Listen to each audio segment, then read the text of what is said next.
All right, so this week we start kind of our third week on arrays. We're doing a different type of array called an array list this week. Um, Arrays are a very old structure and old programming methods. They're traditional arrays, and so we teach those initially. But to tell you the truth, in most modern programming, we don't use arrays. We use a more modern day version of arrays, like an array list. Some languages, they're just called a list here. Um, it has a little more functionality. Now, the classical arrays are a little faster, so if you're worried about speed, like maybe you're doing a lot of number crunching in a game or something like that, a lot of graphics, or then you might use arrays. They're a little faster for things. But in most programming that we do, we'll use an array list or just again, we in other languages, we just call it a list here. So that's what we're going to go over this week is how to use these array lists for it. So I'm just going to go into unit 12 here. And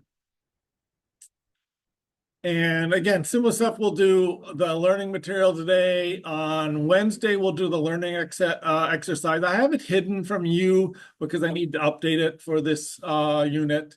And then the assignment is this bar chart racer, which is kind of a fun. You see these graphics a lot, and it just shows you one method for creating this sort of a graphic where the different bar charts change over time.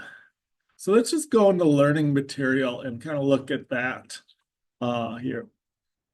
I think CS Awesome provides the best intro to array lists here. So I'm going to go into that.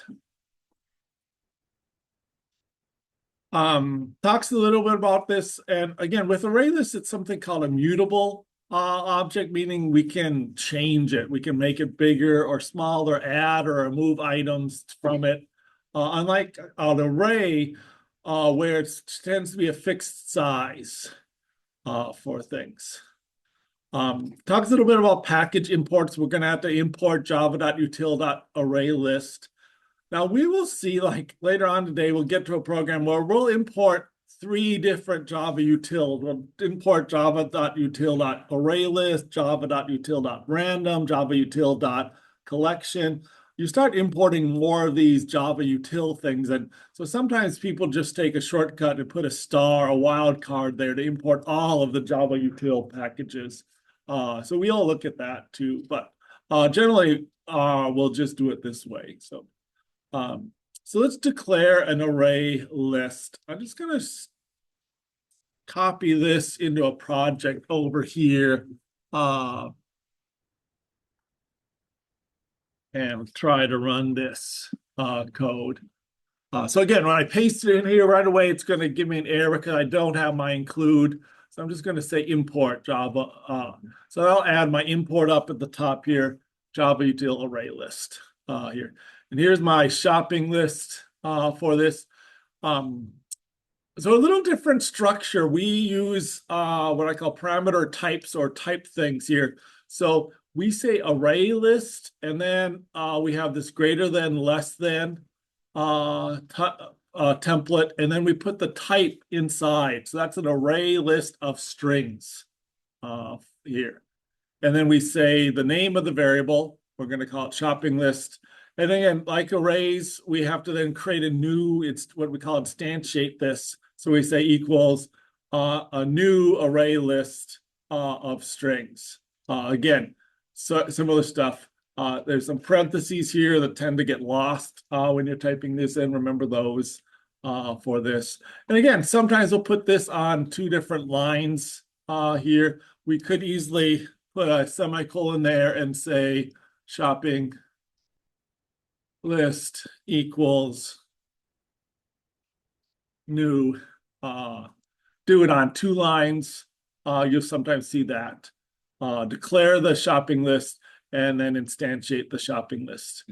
There are times later on where you will need, well, not in this class, but in other classes, when we break things up, when things are a little more complicated, there are times when we have to do it this way But generally, we'll just do it all on one line in this class. Just say that.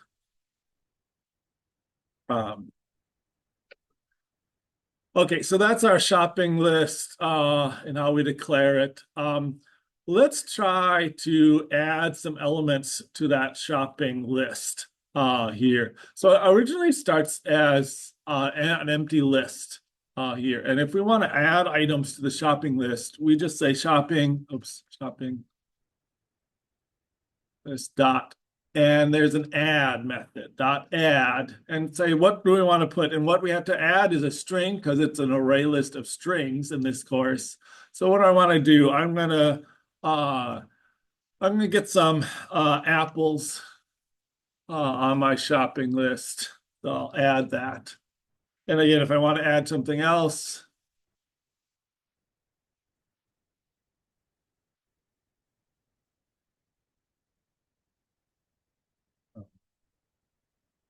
maybe I want to add some pumpkin pie to my list.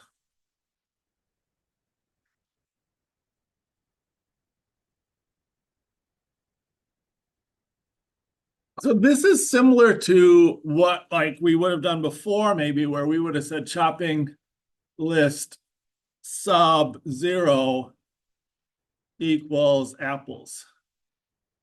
If this were an array, like if I'll just say, let's say we had a shopping array, we would say like shopping array sub 0 with the square black brackets here. But again, this isn't that way. So we don't do this. We will, if we want to add items to the array, we'll do it this way here. If we want to access that, let's say we want to print out an item in the array, we could do system.out.println. And we could print out shopping list dot, and we can use the get method and get the 0th one. So this, rather than saying like shopping array square bracket 0, we'd say shopping list get 0 here. So now if we run this, it's just going to print out apples. And if I want to print out the next element, I'd print out 1. So the first element is 0 apples, and the next one is pumpkin pie. So if I did 1 there, it would print out pumpkin pie. If I did like print off the 4th element in the list, there's not a 4th element in the list. That should give me an error here. So let's give array index out of bounds. The index of 4 is out of bounds for a length of 2. There's only 2 items in my list, and I tried to access the 4th item. So it's going to give me an error for that. So again, we'll use this add stuff and then this get method a lot when working with this arrays. Okay, let's go back here. There's also something called the size. Let's print that out also. So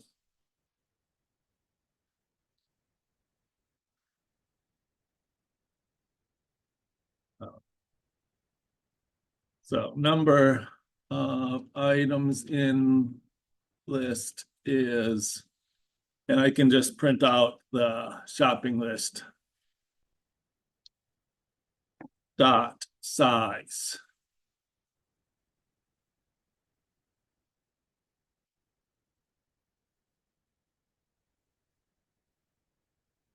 So shopping list dot size gives me, I have to fix this. Okay, try that again. Okay, shopping list dot size gives me the size of the list. You remember with arrays, it was called dot length, and it did not have parentheses, I don't think, here. This is a method, not what we call an attribute. So it does have parentheses here. Tell you the truth, I never remember what language I am in and what they're called. So half the time I'm just typing in shopping list dot, and I'm looking and it's either length or size. Those are the most common ones. And sometimes they have parentheses, sometimes they don't, depending on what language, if you're in Python or if you're in C# or in Java or whatever. But so everything will generally have something like this. And so with array, and again, it depends on if you have an array or an array list here, what it is here. So this is just the name of the array or the array list and then dot size with parentheses for that. So we could print out all the elements in our array here and do stuff like that. So we'll see options for that. Let's just go through. I'm going to go through some more of this example. Here's how to instantiate or initialize an array. It's kind of, there's no easy way to set an array list up with the default set of items. So this is kind of a cheat around this. They're creating an array of strings, initializing that, and then they're creating the list of strings, and then they're taking that array and converting it to a list there. But often I think what we'll see more commonly is we'll just add items as we need to the array list as we go. So let's look at this example. So here we have a string shopping list. We're printing out the size here. We just looked at that, adding carrots. And so let's look at this command here. What does that command do?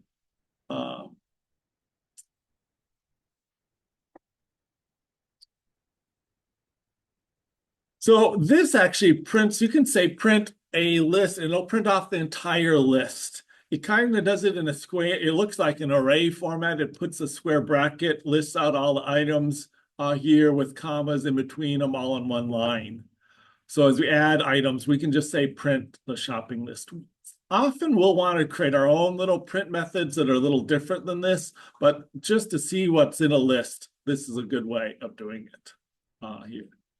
And again, if we want to add another item to the list, we can certainly do that. So let's see, what are they doing? They're adding chocolate to the list. And again, we can print out that list again.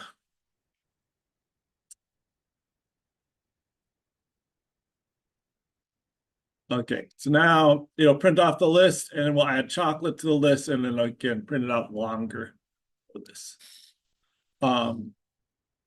So again, and again, we've talked about the size, the list. Let's look at this if we want to do an array of integers here. Let's look at that. I'm just going to grab that code, put it in here.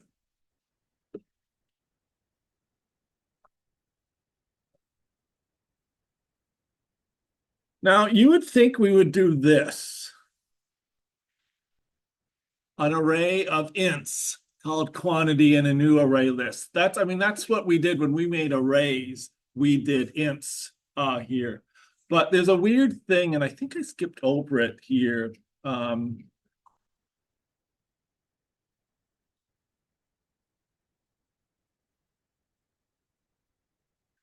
So array lists can only reference types like what we call objects or object types like strings. We have these primitive types like int and double in our code. We can't use primitive types. Primitive types can be in arrays, but not array lists here. And so we have different, what we call wrapper classes around those. So we will use often integer, and notice it's a capital I and double with a capital D. And you may have been accidentally using these before. I don't know if you've been paying attention, but in our code, you can use double with a lowercase d or double with a uppercase D, and you probably will not notice the difference between those two here. In fact, so I could declare two variables, double D1 equals 47.5. Or I could say double D2. I'm going to make that capital, I guess, so it's clear.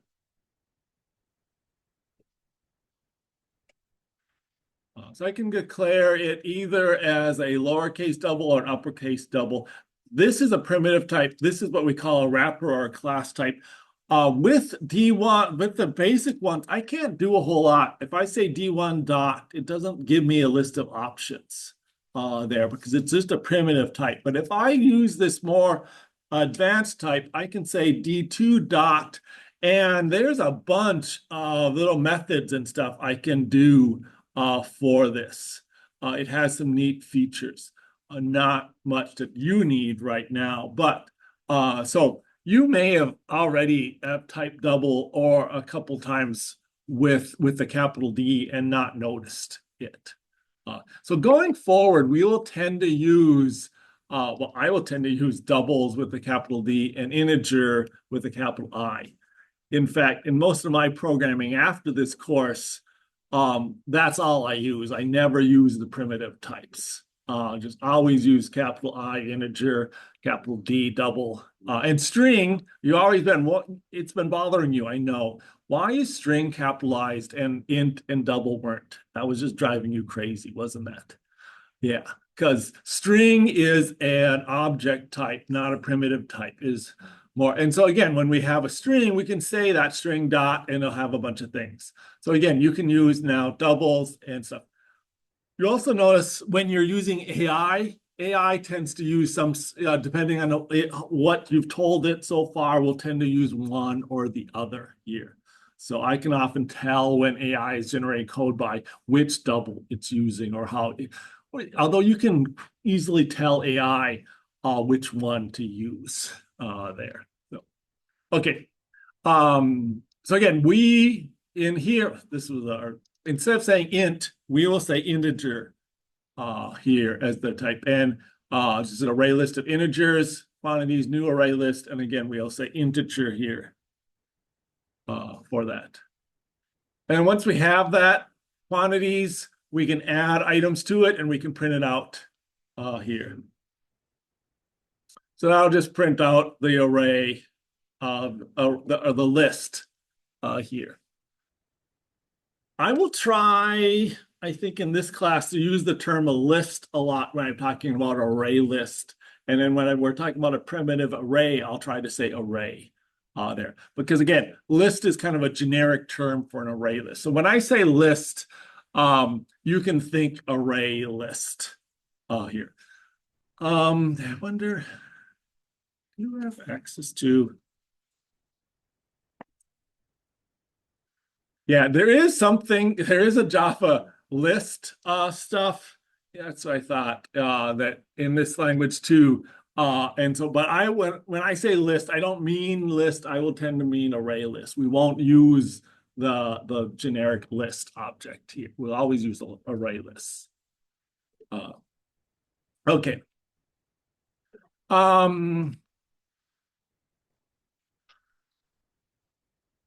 So yeah, so this all array list work. Let's look at, I'm going to go to this next one, some of the array list methods. So we've already talked about size, getting the size, add, to add an object. So if we want to add an integer to our list of integers or add a string to our list of strings, we just say the name of the list dot add here.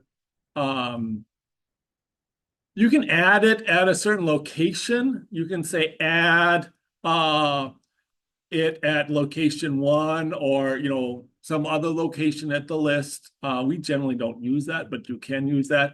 There's a remove. So you can remove the by index here. So like I say, I've added apples and pumpkin pies and chocolate to my list. Let's remove.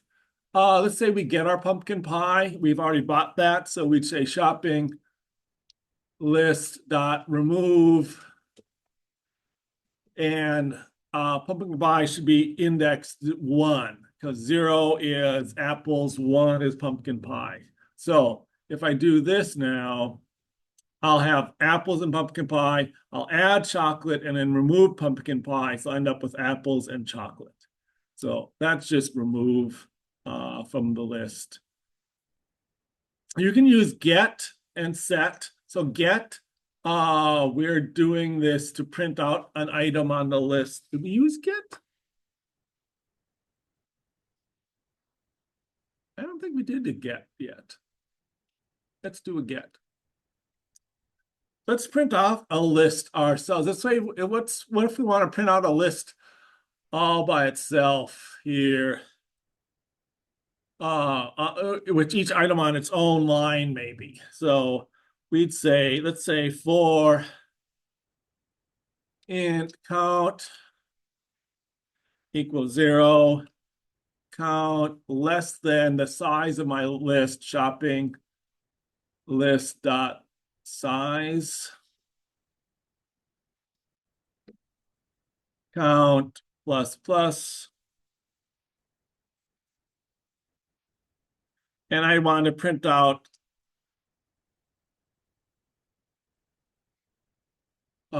each item in my shopping list. So shopping list. And I rather than saying like sub, I would normally say sub count here. If this was an array, I use square brackets around this. That doesn't work here. So I have to say, rather than that, I have to say dot get count to get each item for this.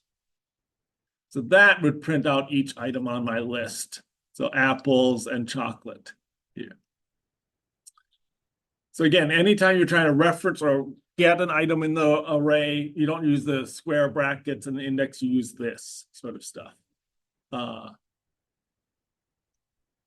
again, set is, again, you can overwrite an item in the array also, or on the list. Okay, so I think, okay, so here's the summary. Arrays are fixed length, array lists are variable length. Here's how we declare them. And notice like here we're using integer instead of int. Here we're getting an item in the list and saving it to a variable here. And again, we're getting the index to the third item in the list. And here, again, we're using dot get to that. Length for an array, size, parentheses for a list. Lists tend to be easier to code. Arrays tend to be faster to run.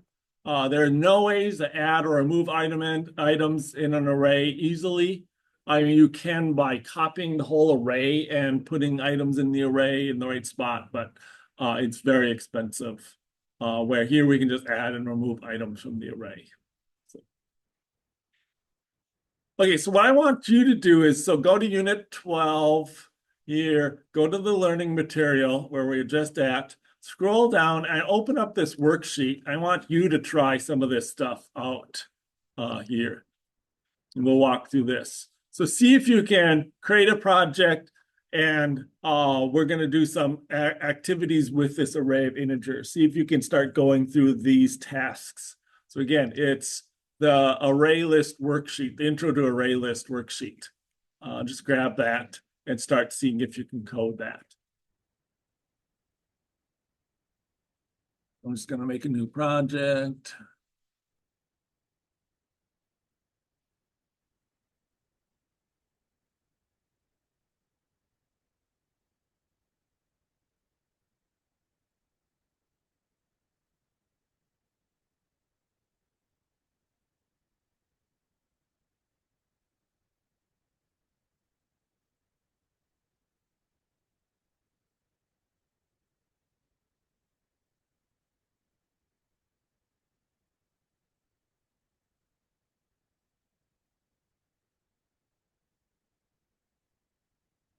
Oh, here's the grass is still green, and it's still like warm on this.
Well, you can add all items and then you can print, then you can use document afterwards. That'll just pick out the second item that I used, right? Okay. Thank you. Try that. Yep.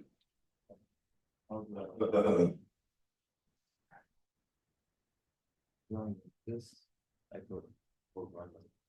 Yeah, then I do, I think it's just complaining that you don't have a semicolon there. Yes.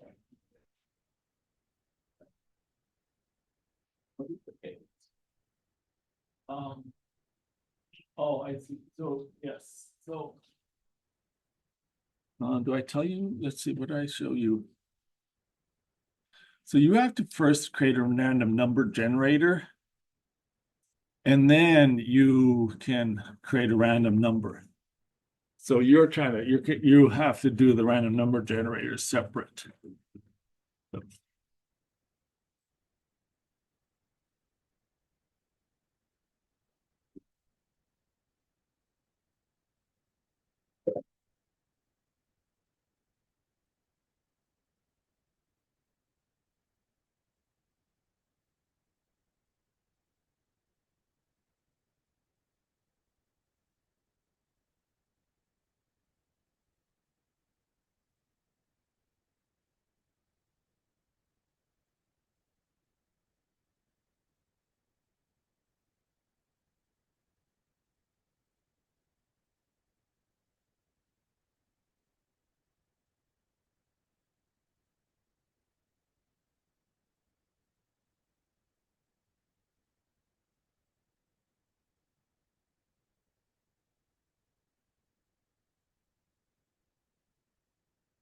So again, create this secret number array, add some more secret numbers to it here. So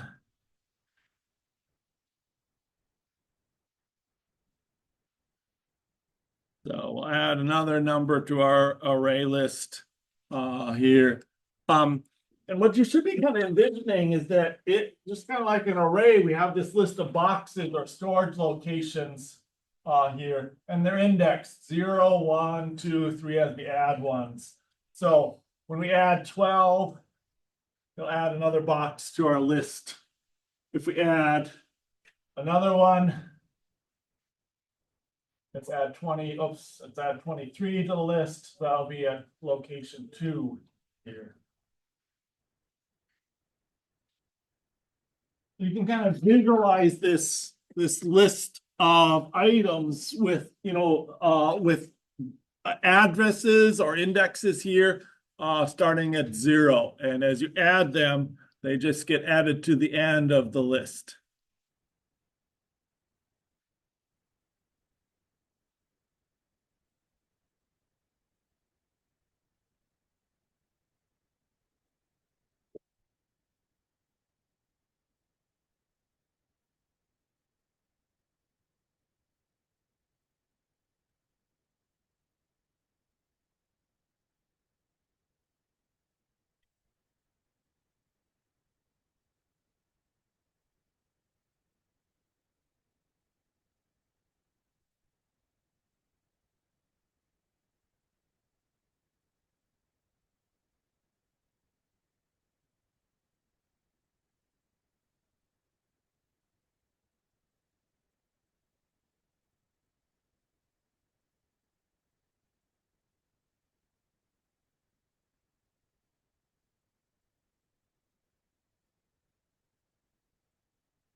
So for task 2 and 3, we want you to print out the list in different ways.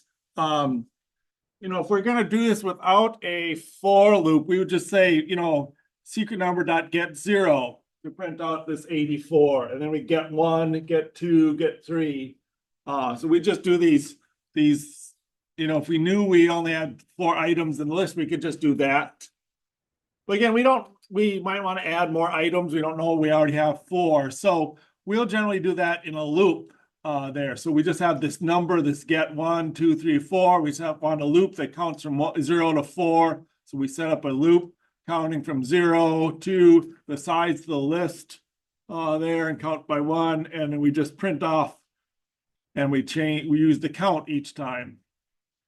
So that's the old way of doing a for loop. Then we want you to try to do it with this new way. See if you can figure out how to print off the list with this new loop of what we call for each loop here. So see if you can do that. And again, you can also just print off the list with one line. Print line.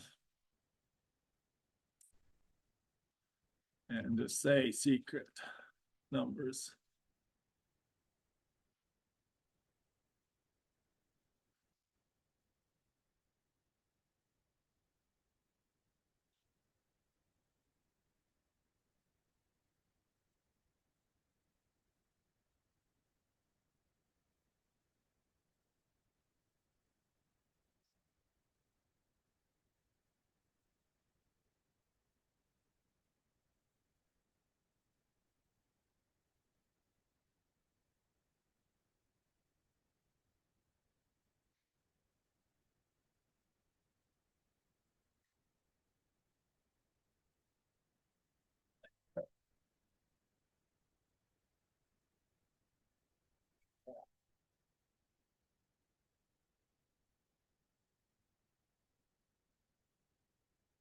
No, this can be an array list of integers, so it would be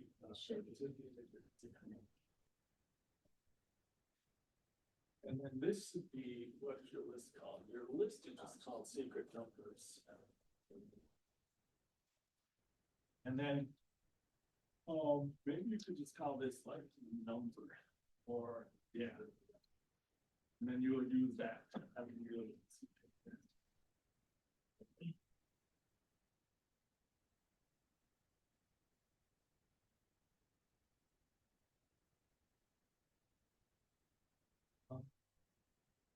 Um,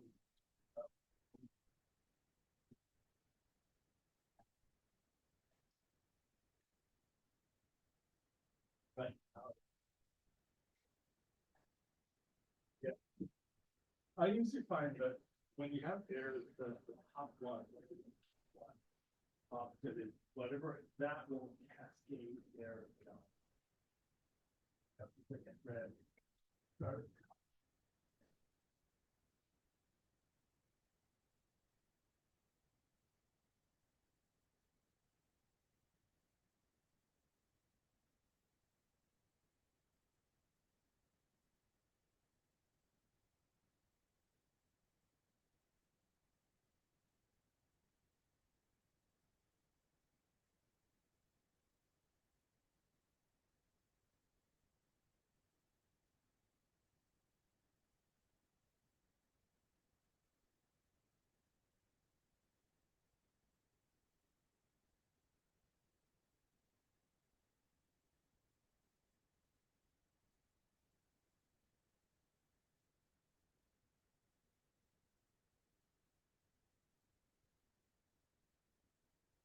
So if you haven't got this for each loop running, we haven't talked about that too much. So if you're still stuck with that, let's talk about that. You'd say for, and then our array is going to be an array of integers. So we'd say for each integer, I'm just going to give it some name num, and then colon, and I read that in secret numbers.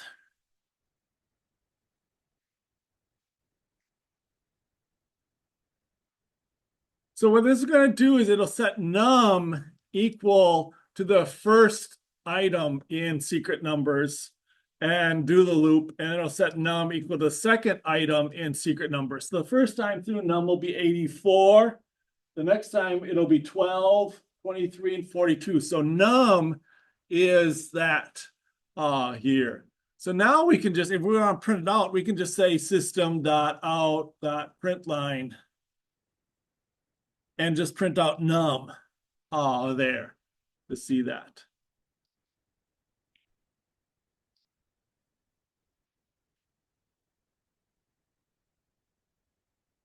So this is how a for print out with a, this is what we call a for each loop. Another way to read this is to say for each integer called num in secret numbers, do this loop there. So it'll set num to each item in secret numbers and do the loop. So this will print off the loop like this.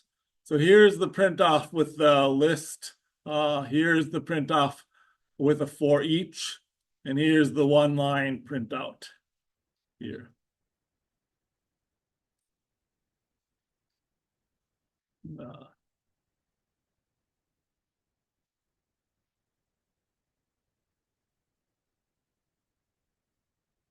So if you get that working, see if you can add like 10 random numbers to the list here. Just to add one random number to the list, we use this code. I'm going to put that up here, I guess.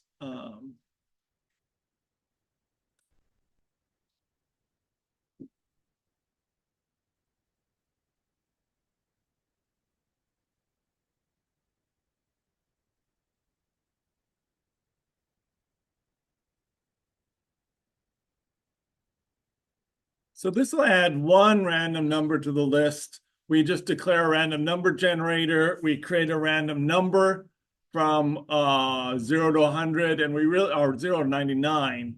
And then we want it to go from 1 to 100, so we add 1 to it. So this is our random number between 1 and 100. And we add it to our secret number list. So now if I run this, there'll always be a random number in my list. In this case, 57. I run it again. It'll be 48, different random number each time. So your job, put this code in here, but also change this so that you do this 10 times. Use a loop to run this 10 times if you can.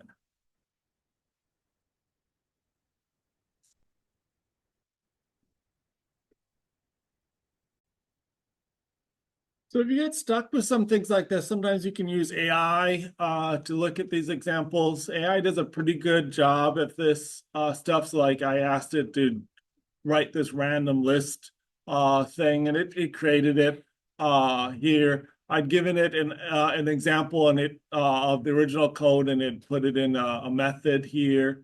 So that. If you don't get a chance to do the like find largest and smallest, you can ask AI to show you that. So here's examples of that where they're here's their find largest and find smallest. Sometimes they do a little bit of extra stuff in here. So like in their find largest one, oops.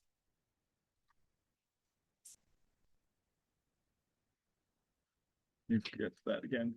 Here in the find largest one, they're checking if the list is empty and returning null. It likes to do some error checking. Again, we don't worry so much about that because again, we created the list and added items to it already, so we know it's not empty. So this is not all that useful. I mean, it's okay, doesn't hurt it necessarily, but I wouldn't expect us to students to normally do it that way. But this is a pretty simple code. The largest equals they get the first item in the list and save that as the largest. Then loop through every item in the list, each number in the list, check if the number is greater than the largest so far. And if so, store that number in the largest.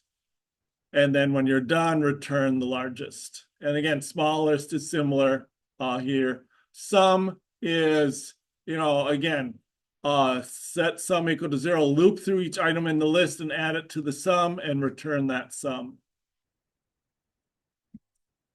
So again, AI can help you with some of this also if you get stuck in various spots. So again, this is just a learning exercise. I mean, it's just a learning activity. I get the feeling you just get tired of me talking sometimes in class. So I figure I'll just have you teach yourself.